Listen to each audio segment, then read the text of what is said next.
Hi everyone, I'm Camille from Camille's Doll Spa, and today I'm here to show you how to tighten the limbs of an American Girl doll or put back on arms or legs that have fallen off. I use extra thick, strong elastic cord that is probably thicker than what American Girl company uses in the first place, and I'm here today to show you some tricks for how to make that work. Poor Kirsten, who has lost her leg entirely, and she will need to be restrung, which is the same thing as limb tightening. Here are the supplies that I use.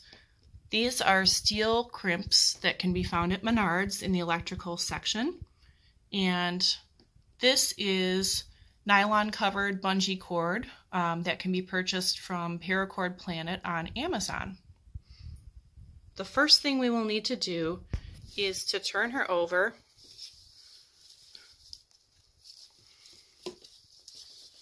and untie her neck string. Okay, so now we have her neck string untied, and I was able to loosen the cord and pop her head right off. The next thing we're going to need to do is unstuff her. Okay, so here she is unstuffed, all that stuffing in a big pile. I like to save it in a shopping bag while I work. And what I found inside of her body was one of those little caps which goes to the leg that had fallen off. We need to save that. That's very important. The thing we need to do is cut out these elastic cords that are already in. We need to cut them out for every one of the limbs. So just cut it out carefully and keep those plastic caps. So now we have her all disassembled, and this is where some other tools come in. So these little guys, these curved forceps, are called hemostats, and those are very important to the way that I do this. And then we have a crimper for the electrical caps that we have over here, these crimp caps. Okay, so here I've frayed the elastic cord a little bit at the ends. This is very important because it helps the tapes to stick. So I've taken a little length of tape like this, and now I'm going to wrap the tape around the end of the elastic cord. This creates a lead for me so that I can pull it through the doll's hole in that little cup. So this is important. We want all four of those to look like this. So the next thing we want to do is take one of those legs and take this hemostat and go in there where that little cup is. We're going to fish out this piece. That's garbage.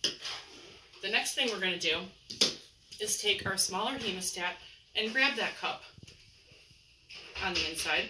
We're going to grab it and clamp it and just leave it dangling.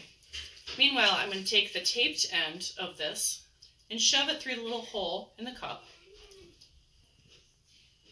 And then I'm going to take my other hemostat and I'm going to go around the cup in the top.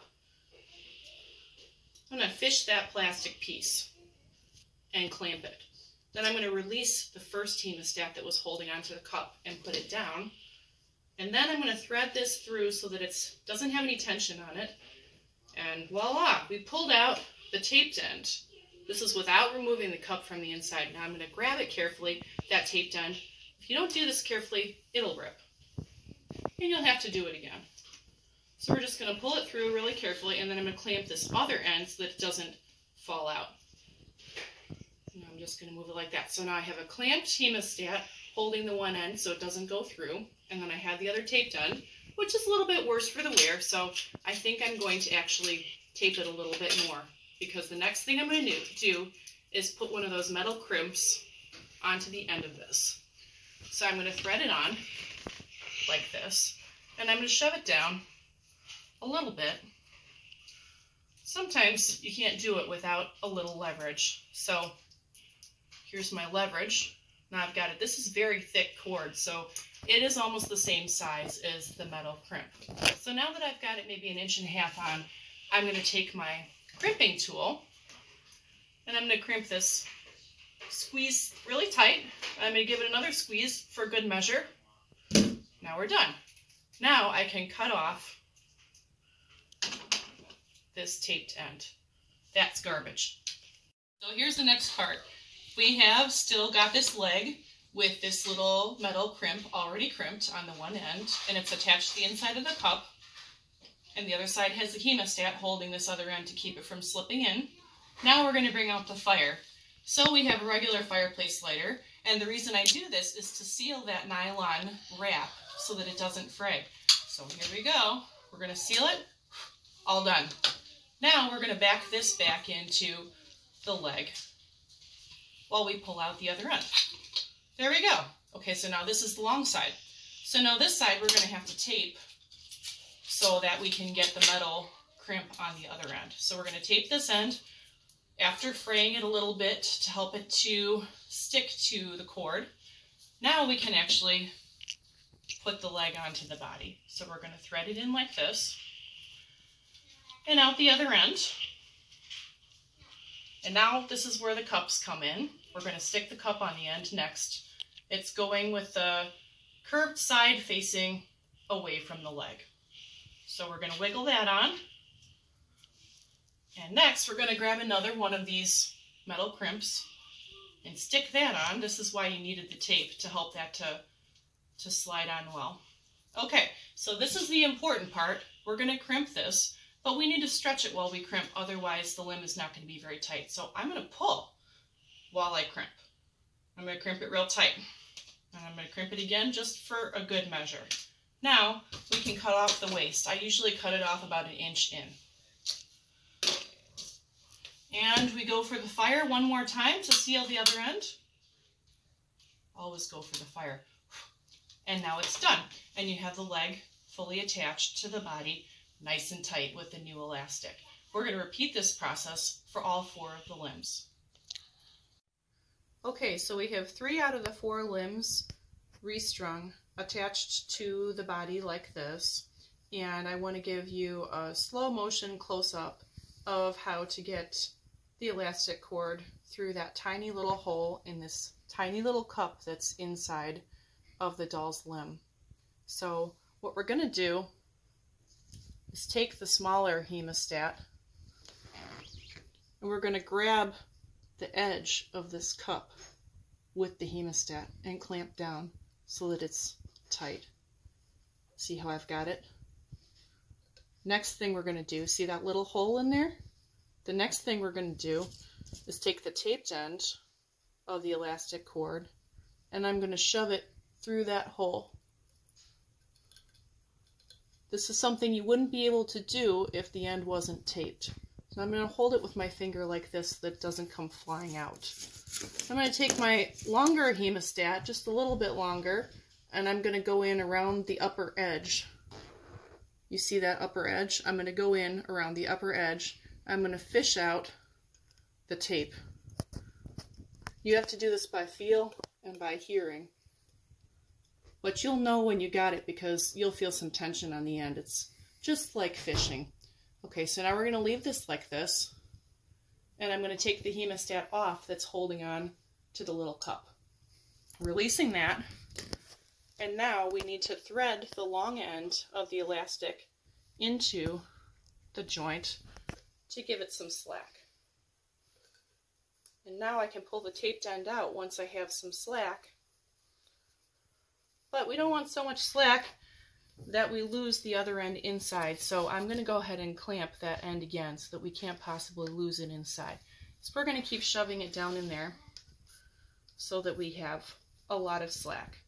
Now I'm going to unclamp the end that's holding onto the tape and I'm going to clamp it on really low right next to that cup because I'm going to carefully pull the taped end, that frayed end. The fraying was so important because it grabs onto the tape. I'm going to pull it out like that.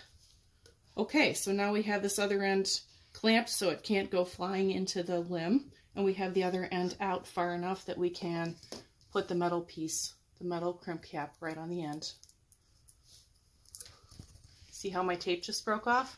That happens. It's okay because I can fish it out, in theory, with my hemostat. Or you can retape it if it really is too difficult. So now I have the crimp cap on the end like this, about 1.5 inches in, and I'm going to crimp it. My electrical crimper, and I'm going to crimp it again at the end just to give it another measure of security. Now I'm going to peel my tape back a little bit, and I'm going to cut it just short of 1 inch. And now I'm going to use the fireplace lighter to melt that nylon covering on the bungee cord so that we don't get any fraying. Now I'm going to shove that long end with the metal crimp back into the inside so that it's facing away from the joint. And the cup, it has the curved end also facing away from the hole. So now I have the concave side of the cup facing me with the elastic coming out and the metal piece on the other side of the convex side of the cup. And that is the close-up. Okay, so now we have all the limbs attached to Kirsten's body again. Her leg is back on. Hooray! So the last thing that we have to do, well, second to last thing, because we have to put her head back, but we have to put all this stuffing back inside. So just start grabbing piles of stuffing and shoving it in with your thumbs. And the most important thing to pay attention to if you want your doll to stand nicely and not pigeon-toed is this area down here at the very bottom. It really needs to be stuffed pretty firmly, and also you need to pay attention to the areas around the sides of her torso where they meet the legs, because if that's not stuffed firmly, that contributes to the doll not standing straight. We have to turn it over and stuff some more into the rear end of the doll. Make sure this whole section is stuffed pretty firmly and down pretty low, and make sure that those pieces of elastic that are sticking out on the inside are pointed inside and not towards the edges of the cloth torso. So we just keep on jamming in stuffing and trying to arrange it so that it's even and so that the ends of the elastic cord are not poking through to the front or the back anywhere.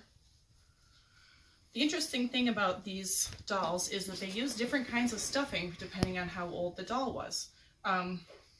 We, in this case, have some stuffing that's probably from the early 90s.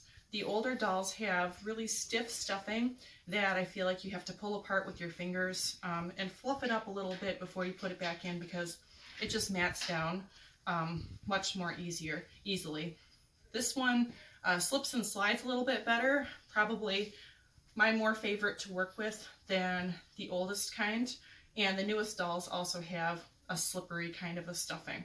The next thing that you want to pay close attention to is the underarm section of the doll, another area where it could end up not being on straight and look a little crooked if you didn't fully stuff the underarm and the back of the arm and above. So all around that arm, you need to make sure you have stuffing to support the arm. I'll grab a little bit more. It really does seem like a lot of stuffing, but when it all goes in there, there is space for it if you put it where it belongs. You got almost the last of it.